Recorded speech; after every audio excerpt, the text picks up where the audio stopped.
Welcome to another live episode of the Bully Ball Podcast on the Gold Standard Podcast Network. The San Francisco 49ers are 5-6. Are they cooked before Thanksgiving? Steph Sanchez and I will discuss that and more right after this.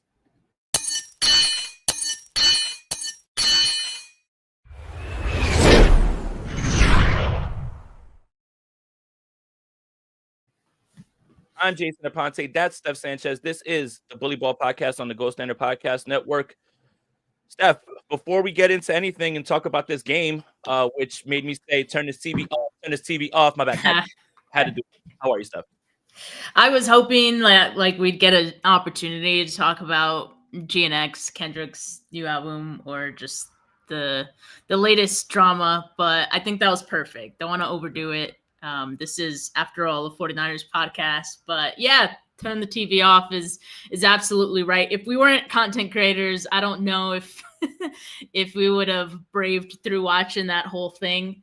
Although there were some moments where it did kind of feel like the 49ers had a chance, but ultimately they showed us who they are again, right? Yeah.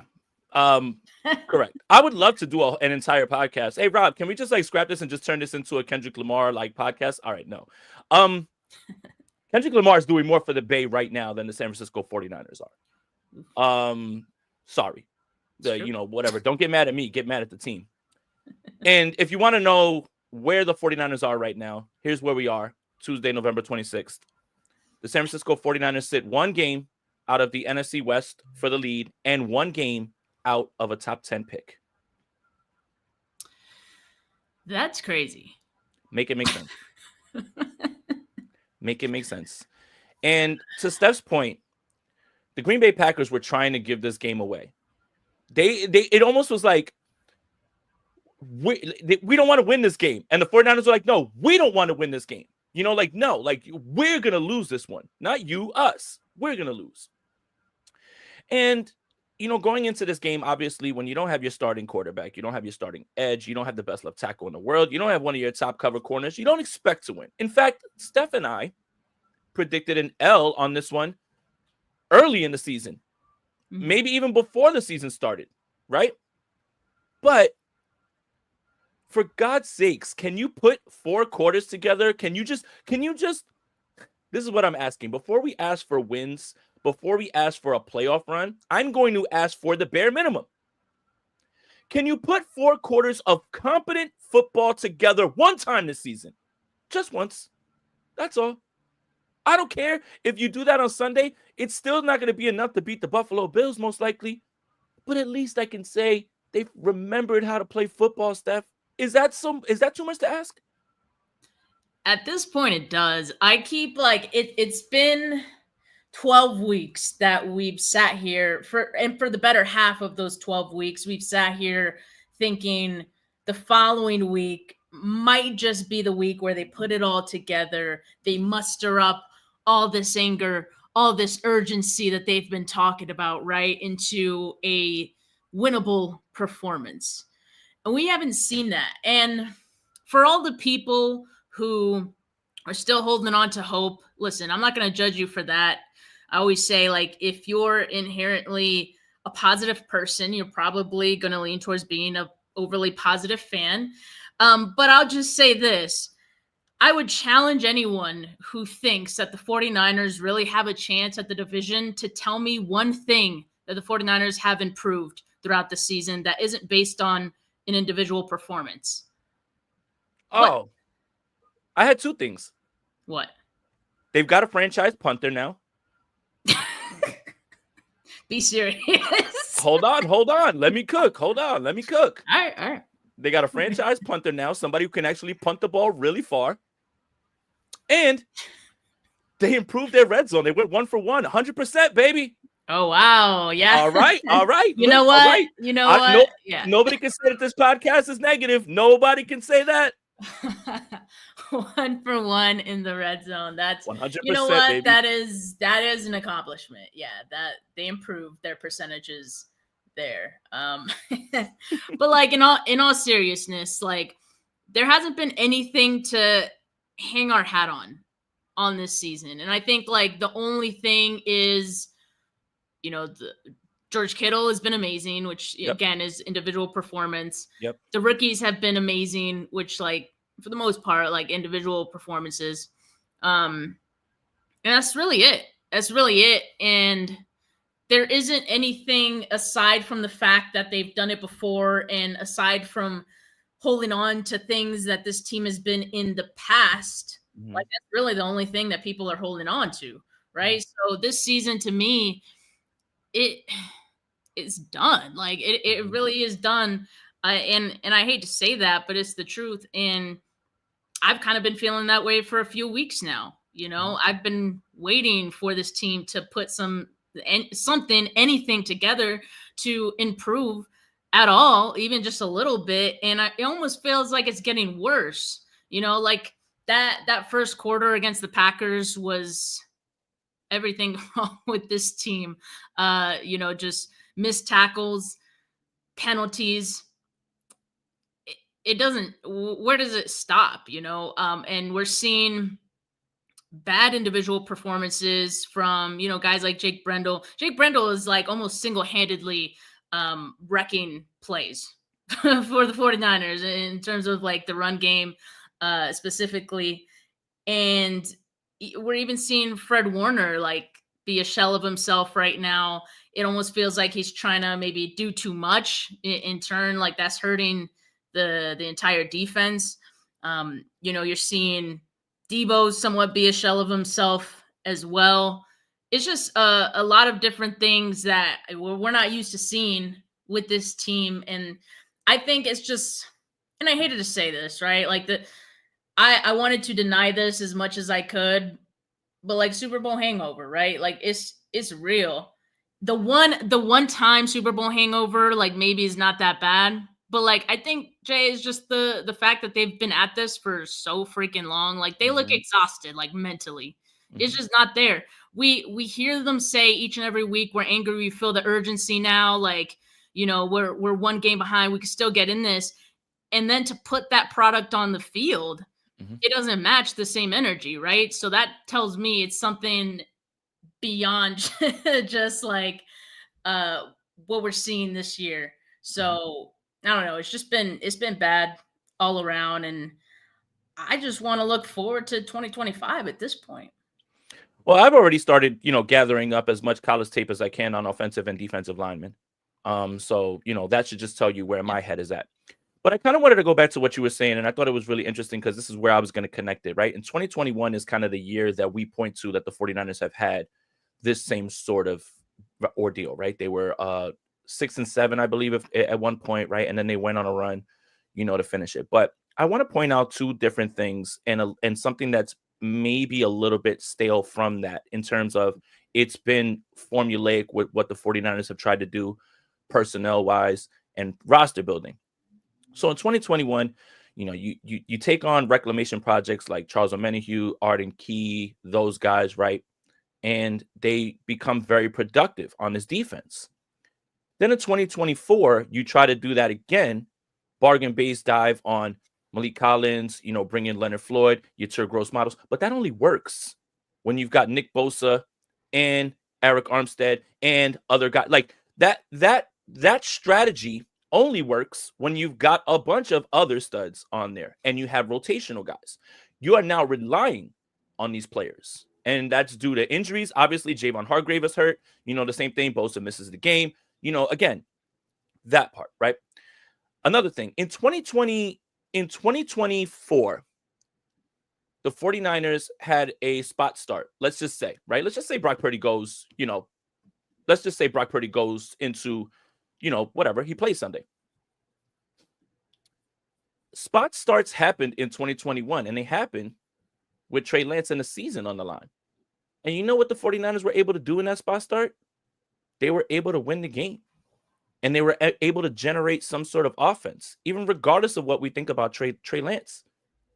Now, Brandon Allen has Christian McCaffrey, Deebo Samuel, George Kittle, Juwan Jennings, this play caller, obviously no Trent Williams. By the way, though, that really wasn't that much of an issue because Jalen Moore was the best offensive lineman on the field. He was solid. But the offense can't do anything. And in 2021, even when that team was struggling, they still showed you glimpses of juice. They had games where it was like, man, look at that offense. Look at them go, right? There's no semblance of it. The 49ers right now are just like running in quicksand. Like right now, they show you maybe one drive in this game, and then everything else is like that. Look, again, you don't go into this Packers game thinking we're going to beat the Packers with Brandon Allen, without Trent Williams, without Nick Bosa, without Charvarius Ward, right? You don't think that. What the point is less about the win and more about you can't even play competent football with what you've got. And the penalties are part of this. It's not the sheer number of penalties. It is when the penalties happen. The penalties wipe off a long run. The penalties wipe off a big catch. The penalties wipe off a kickoff. The penalties wipe off like interceptions. Like every single time that there's a penalty, and obviously in this game they had 12, but every time there's a penalty, I would bet, and this is a stat that I'm completely making up, I would bet that the 49ers have the most big plays called back by penalties. Right? What is it? The Patriots game that they had believe that. Right, with the Patriots that they had, what is it, the 3 touchdowns like in a row, and like that they had to keep on, like, yeah, like I'm basing that off vibes, but this team is just who they are. And this is, and again, the 11-week sample size is too hard to ignore. And the funny part is, if the 49ers want to make this miracle run into the playoffs, right, you're going to have to trust and believe that the 6 weeks that you're about to see outweighs the 11 weeks that you saw before. And 11 weeks, 6 weeks, I'm no math major. One is greater than the other. It's just there's no sign that there is something around the corner to turn. And it's frustrating because regardless of whether this team was going to be able to get back, and I think you nailed it, mentally, exhausted, trying to climb the mountain over and over, essentially through 3 years, they've played like 4 because if you pass on all the games like after, right? But the team shouldn't forget how to play football. Penalties, just you can't make a play, again, regardless of who was there. It could have been Joe Montana, Jerry Rice, all those guys. When you penalize yourself like that and you just drop picks and you play like that, none of those guys were going to help you. And the 49ers were not a Brock Purdy away or Trent Williams or Nick Bosa away from beating the Packers. And that's frustrating more than anything, because if you could just point to that and just say, hey, they were undermanned, they just didn't perform. And that's just the 2024 Niners in a nutshell, honestly. They look lifeless. Like they look checked out. There's no other way for me to describe it. Like they just look checked out, disinterested in this season. And at this point, when you've looked this bad and you can't make it work for this long, again, we're heading into week 13 here. I don't blame them. They're not helping themselves out one bit. It is demoralizing, not just, the way that last season ended, the Super Bowl loss, but you can't do anything right this season. And it seems like even when you do something right, someone else does something wrong, to call it back. Like that in itself is also demoralizing. It's like, give me a freaking break. Well, it seems like the 49ers do have an opportunity at having a full off season, which I think could benefit them. They look like they need it. This is a regroup season. Yeah, for sure. So that's why I'm like, I kind of want them to kind of shift their focus. I understand, look, 15% chance at playoffs and all that. And that, that's still, I guess, mathematically a possibility for them. In the locker room, you got to still fight for that. But I think it would benefit them to just kind of look towards 2025 and start making decisions based on the future. We got a super chat from Daza who says, as an ex-rugby player watching the Niners, tackling on Sunday hurt. Tackling is effort and technique. What tackling? Man, it was the lack of tackling for me. Right. What's funny is you were just talking about, shift focus, right? But maybe the signs were there. At the trade deadline, the 49ers usually are active, and they usually feel like there's something that they can add that can give them a little bit of juice. And the 49ers passed on all that. Maybe they were telling us, we know that we're not a player away. We know that we want to keep all our draft picks because we need to restock the cupboard. We know that there's no player that we can acquire right now that's going to change the trajectory of this season. And that should have been our first clue. I think the way that you and I, because you and I are positive people, right? Like we definitely are. And we always try to see the good in the team and try to point to things. Yeah, of course. It's not blind optimism. But the way we viewed it was, well, they're happy with what they have in the building with the rookies, and Pearsall's going to play a little bit more, and this and this, and this guy's coming back, and that guy's coming back, and they're going to sell us. Christian McCaffrey's returning. There's your trade deadline. Yeah. But I think the trade deadline was probably your biggest indicator of what this team or this organization viewed this team as this year. And are they wrong? Were they wrong? Because I don't think there was one player that you could get that was going to change the way that this has gone. And let's say they even did. Is that player gonna keep 12 men from coming on the field twice? Is that player going to stop holdings on kickoffs? Is that player going to help these special teams be the second to last worst? I don't even know how somebody's worse than the 49ers. That's the thing. Is I think they evaluated all that and they said, nah, we're just gonna let this run its course, and we'll regroup, and we'll restock the cupboard again with the draft. We're not a player away this season. Yeah, I mean, I think we agreed with that they weren't a player away. I accepted the fact that they didn't make any moves at the deadline. Internally, yes, like I do think the team kind of knows where they're at this point this season. Again, like it's week 13, guys. Like this is who this team is. Like I don't see them doing anything differently going forward. And not just that, like we've talked about this stretch of the season. Like to finish the season, they have one of the toughest schedules. So it's gonna get worse before it gets better. And I don't see it getting better until next season. So let's just be real about that at this point. They tried to run it back. It didn't work out for them, So, oh man, you want to do this again? Rob's got the schedule in front of us. No, I mean I'm happy to do it, man. To this point, I don't like to be right, but hey, if it happens, it's happening, right? I don't like to be right when it's bad for the team, but I love being right. What the hell? I mean, it happened. I can't help it that I was right. I mean, look, don't sell yourself short, Steph. You're brilliant, man. Every genius was considered crazy before that, right?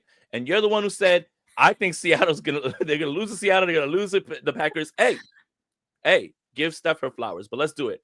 Buffalo Bills on Sunday. Doesn't matter who's playing. Brock Purdy, Brandon Allen. What do you think? L. That's an L. Oh yeah, it is. Ooh, waiting all day for Sunday night, and I don't want to watch that game at all. All right. Chicago Bears. The Bears look much better after they fired their offensive coordinator as well, too. So here we go. They look better. What about this one? It could very well be a toss-up. Look, if Purdy plays this game, I still give them one more win. I think they can win that one. I'm going to give them a W on that one, too. Let's be blindly optimistic. And then after that game, we'll just say, hey, we're back. All right. The Rams. Oh, my God. The that's Rams hilarious because look, the Rams got smoked by Philly. By the way, Philly's good. They did. Philly's good. Barkley's having the type of he's having himself a McCaffrey season that Barkley's pretty good at football. Pretty good, yeah. That one's always going to be tough, always, and especially with the way that this team is playing. It's going to be at the crib. Maybe is that the flip? That doesn't make a difference because I'm just even if it was at SoFi, it'd feel like a home game. Come on. We still got those jokes, man. Yeah. I'm not making any jokes about any home teams this season against the Rams. Yeah, I know, but I'm not making fun of any team this year. That's it. I'm done with that. I'm out of the game. There is nothing to laugh at. I mean, the only thing I can laugh at is the Giants and the Jets, but that gets me nowhere. Rams. Give me an L. I still say this is an L. Yeah. Mm-hmm. No matter what, and I guess this ties into like the Kyle Shanahan thing. No matter what, no matter who's playing, Sean McVay always has those guys ready to go, man. Like, even when they're down a bunch of players, like, he can craft a really good game plan. Now, obviously they got their doors blown off by Philly, but Philly's really good, and Philly has a really good defense. This year. Yeah, shout out to Vic Fangio. But, like Sean McVay always, no matter who's there, right? If it's a backup wide receiver, whatever, and as long as you have a guy like Stafford who can still throw the ball over your head. Now, in this game, Cooper Kupp and Puka Nacua will probably be there. So that doesn't help either. Yeah, man. Give me an L. Miami in Miami, which would be really nice to visit, honestly. If you're looking for a 49ers game to go to this season, going to Miami in December is probably one of the coolest things that you can do. Now, will you enjoy the football game? I'm going to ask Steph first. That might be a game that you treat like a baseball game where you kind of just hang out and try food and stuff and you vibe and just getting drunk. Yeah. Before you know it, it's a 7th inning stretch and time has flown by. Enjoy the sunshine for that one. I'm gonna say that's an L. The Dolphins have looked much improved. Since getting Tua back in the fold. I want to say one more thing about the Rams, right? I think one might say, and I'm sure there's a 49er fan out there that would say, hey, the 49ers have the same record as the Rams. We still have a shot at the division, all that, right? I'm going to go back to my point from earlier.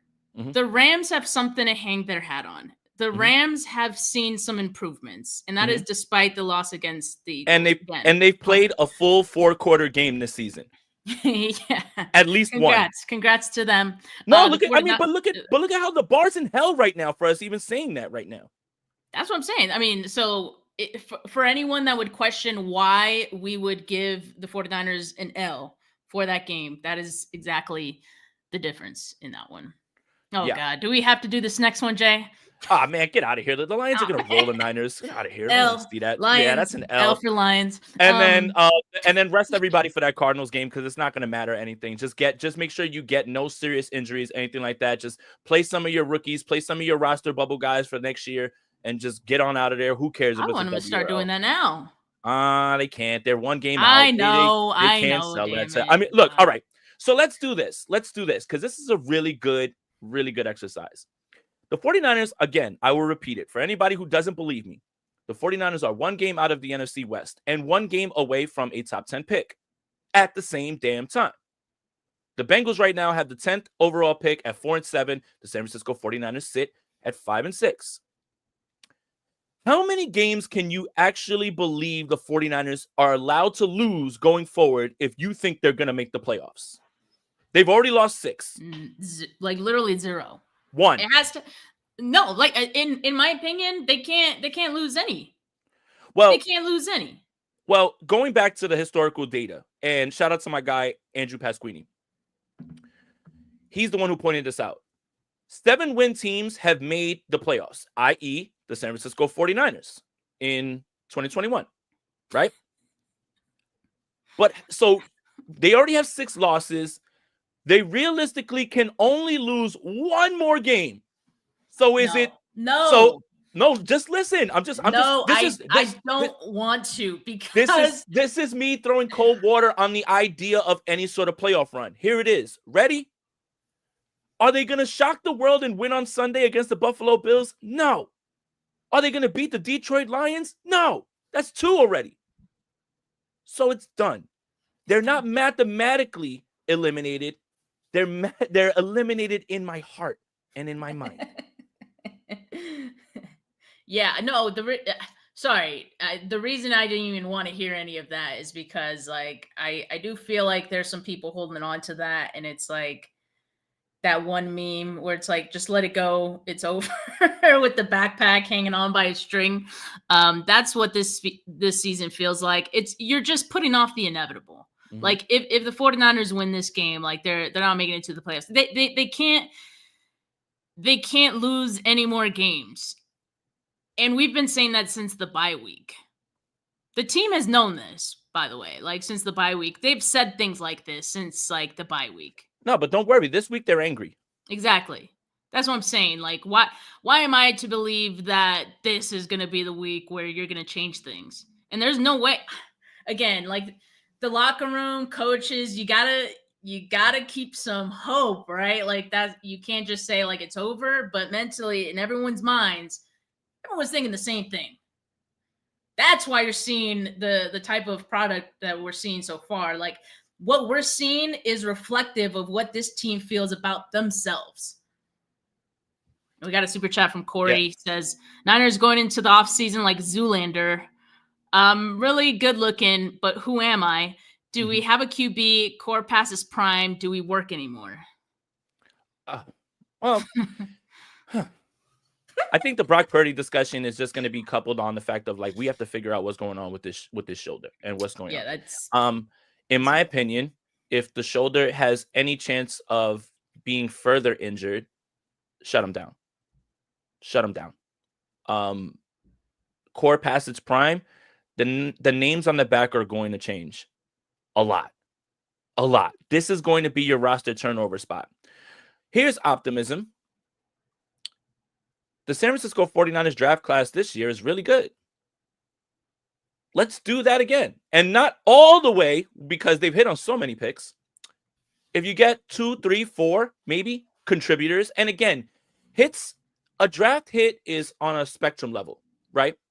It's all pro, like dynasty cornerstone chip guy. It's solid starter contributor. It's contributor who stays on the team for 4 years. Those are hits. There's levels of hits. So the Niners don't have to have all pros. But if they can find themselves with 2, 3, 4 contributors for a long time in this draft class, the whole idea is replacing high-end priced talent with cheap, impactful talent and coaching and cultivating all that and developing that. So they have a chance to do that one more time. And I think that's why you see so many people in the chat saying, I'd like to have a higher pick, especially in the first round. And the odds are like 50-50 that you're going to hit in the first round, which, coin flip is good. And we all know the 49ers are actually pretty good later on scouting, right? They found all these other gems. But the higher the pick, the bigger the chance that you're going to hit. So I don't disagree with anybody who just says, all right, here's the thing, Sup. The reason that people say, they should tank, is obvious, right, for draft purposes. But here's why it doesn't happen. Here's why. One, players have to put as much good film out there that they can. And they can't intentionally play poorly to help a draft stock for the next season. Because you know what's going to happen? You're going to be cut. You're not going to enjoy that team that gets that high pick. And other teams are going to shy away from signing you. So you can't do that as a player. Coaches can't intentionally tank because you are putting your film and your resume out there. And you would like to get another job if you're let go from this job. Not Kyle Shanahan. I'm talking about other coaches, right? So the thing is, while it seems easy to just say, man, let's pack it up and these guys are still playing for a job and they're still playing for their livelihood. And they can't just play poorly on purpose because it not only shows on the film, but anybody who evaluates that tape takes the context of the situation in the season altogether and says, oh, he packed it in when things got rough. And that goes up here too. So it's tough. Look, if Purdy's with a chance to re-injure himself, put him out. IR. That's it. Go for it. If McCaffrey is not healing as well and this team is 5-7 and they lose on Sunday, as I expect, get him ready for next year. Because again, if you lose 8 games, you're not making the playoffs. Nobody's going to get in at 9-8 unless you win the division, which whatever. But realistically, the 49ers can't lose 2 games because if they do, the season's over. Does that mean that you think that they're going to beat the Bills and the Lions? Probably not. So the 49ers have some interesting maneuvering to do with the direction of the team going forward while doing right by the guys in that locker room at times. So I don't know, man. I mean, look, it's not as hard as all that because the 49ers could just keep playing the way that they're playing and they'll probably get a top 10 pick. That's exactly what I was going to say. You don't have to tank. Just do exactly what you've been doing. You don't have to say anything. You don't have to like have your team like rally to try to get a win. Just keep doing what we're doing. The L's will come as we've seen. If they continue playing like they are, you don't have to try to tank. You don't. I mean, so you don't need to pack it in. It's not some like message to the team that, oh, we're giving up on the season, because quite frankly, it looks like this team has already given up on the season several weeks ago.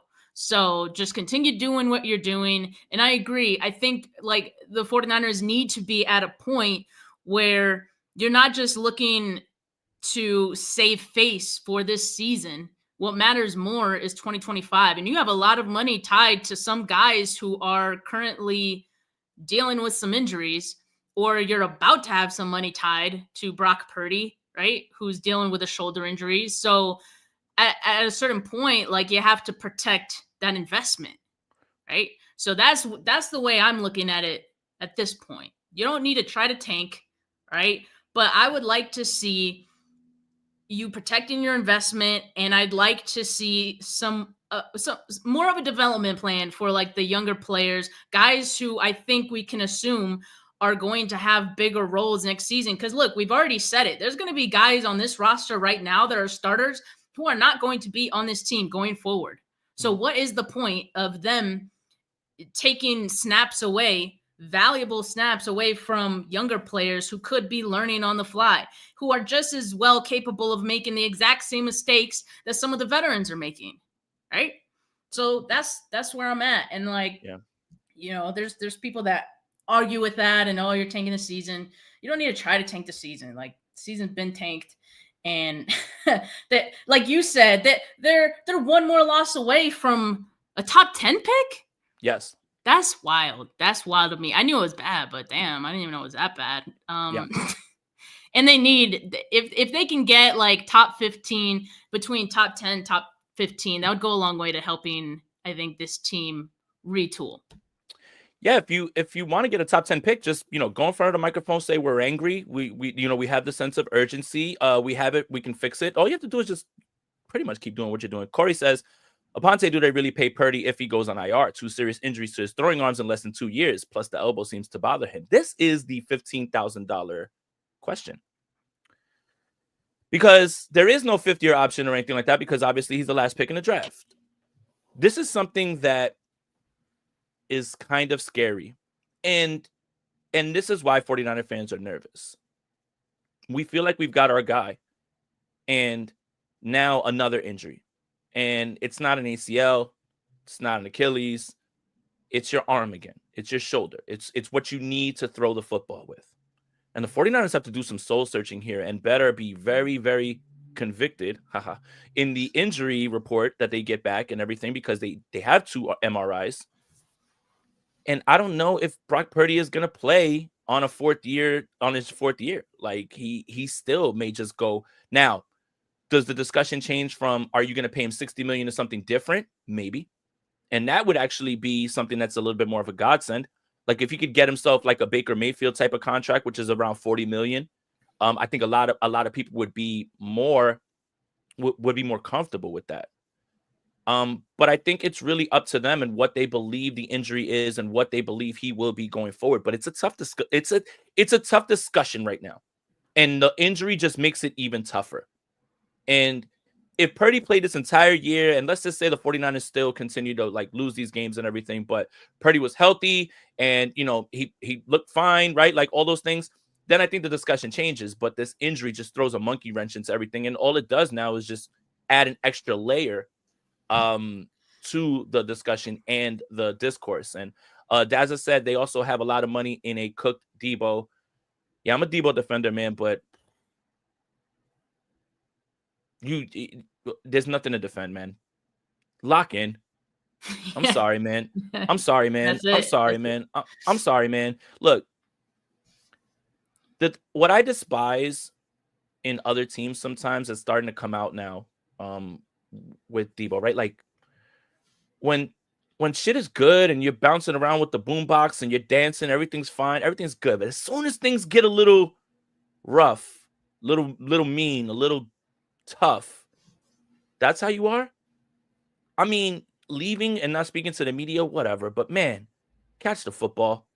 Please catch the football.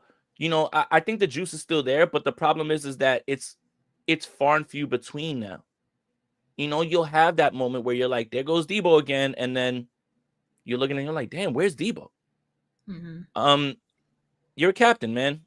I just expect you to, accordingly, work accordingly, man. So I mean, look at this throw. Look, I mean, you gotta have that. I don't even care about the money. The reason that I say that Deebo Samuel has to have that is because I think so highly of him as a player. And so does the rest of the NFL. You know why? Everyone's trying to find their Deebo Samuel. What's any receiver that has ever taken an end around in college, his comp is Deebo Samuel. All you have to do is take one end around. He's Debo, man. There it is. It's Xavier Legette. It's Xavier Legette. It's Laviska Shenault. It's this guy. It's that guy. So it's not just me that has a high opinion of you, Debo, because I think you're a very good football player, and I think the NFL believes that because they're trying to do the same thing. But what adversity tells you more about a person than success. Everybody's tough when you're up and you're running the score. What do you do when things get rough? And that's the part that disappoints me the most about Deebo Samuel. That's kind of what we've been seeing from this whole team, honestly. Like, aside from Kittle, I think everyone's kind of run from the fight. Kittle and Jennings. That's it. Yeah. Jennings too. Yeah.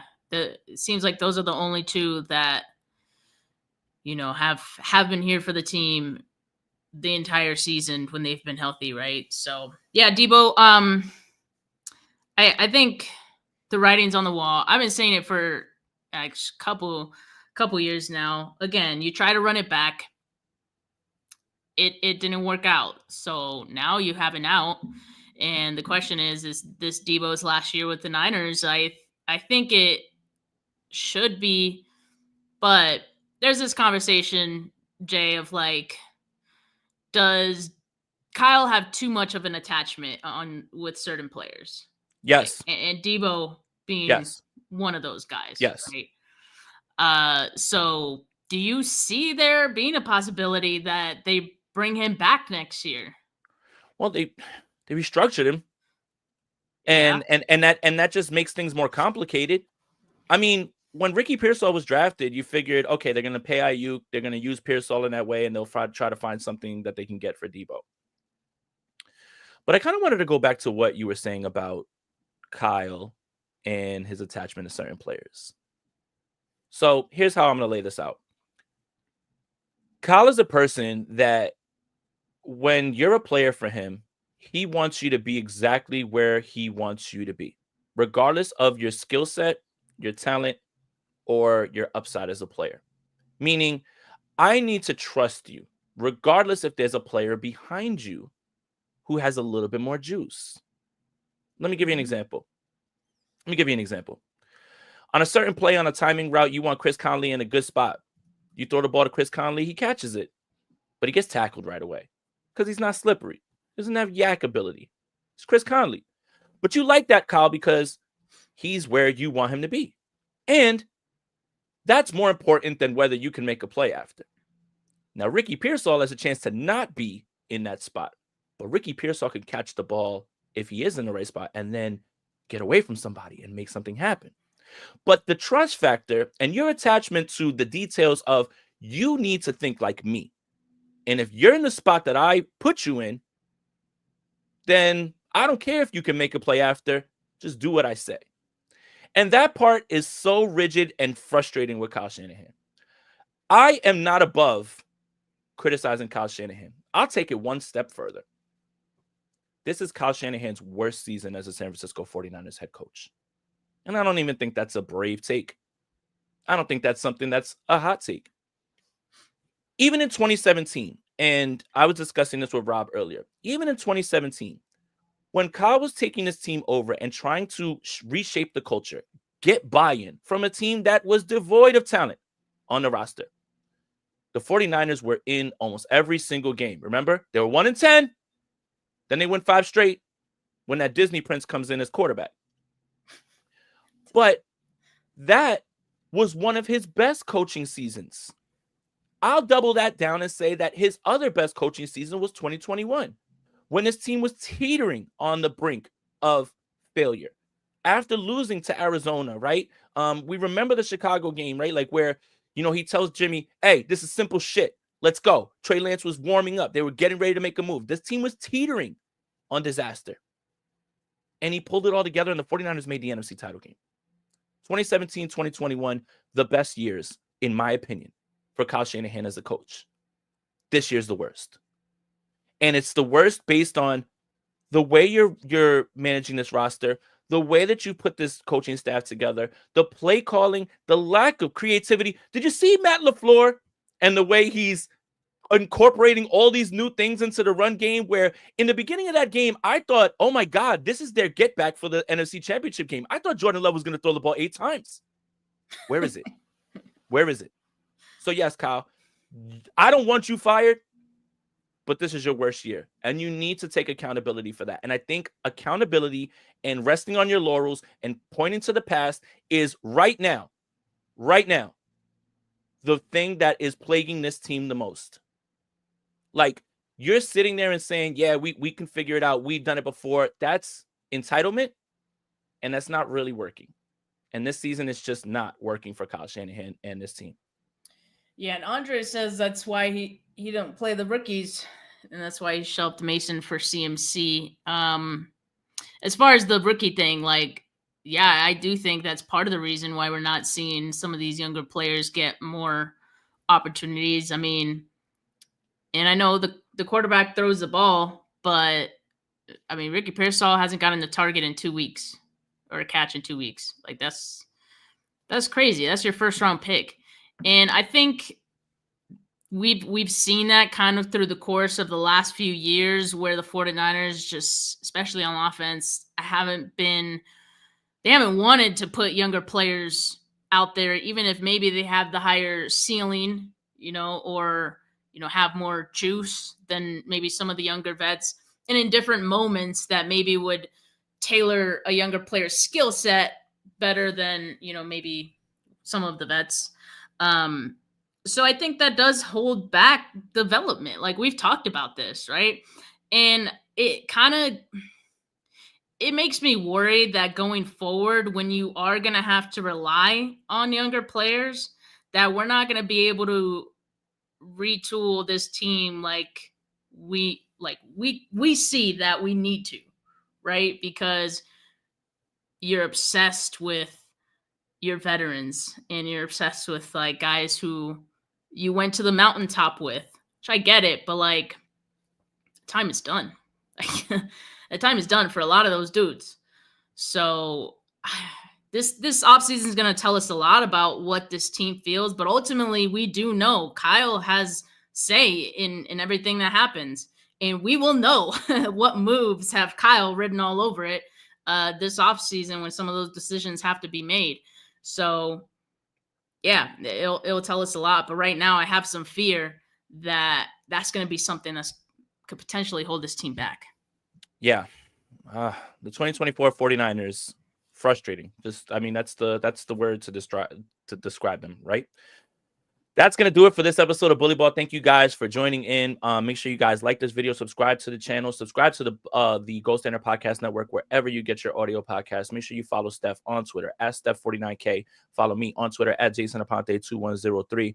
And enjoy your time with your family this week. There's football, and Thanksgiving is up. The 49ers are not the only thing cooked. At least there's going to be some good food for everybody. We got to laugh through the pain. But enjoy the time with your family. Always cherish all those moments. You never know what's going to happen. Make sure you reach out to your people and check in on everybody this week. Enjoy your Thanksgiving. And I'm thankful for George Kittle. Thank you, buddy. It's a good one. Yeah. Yep. So for Steph, for Jay, we're out of here. Peace.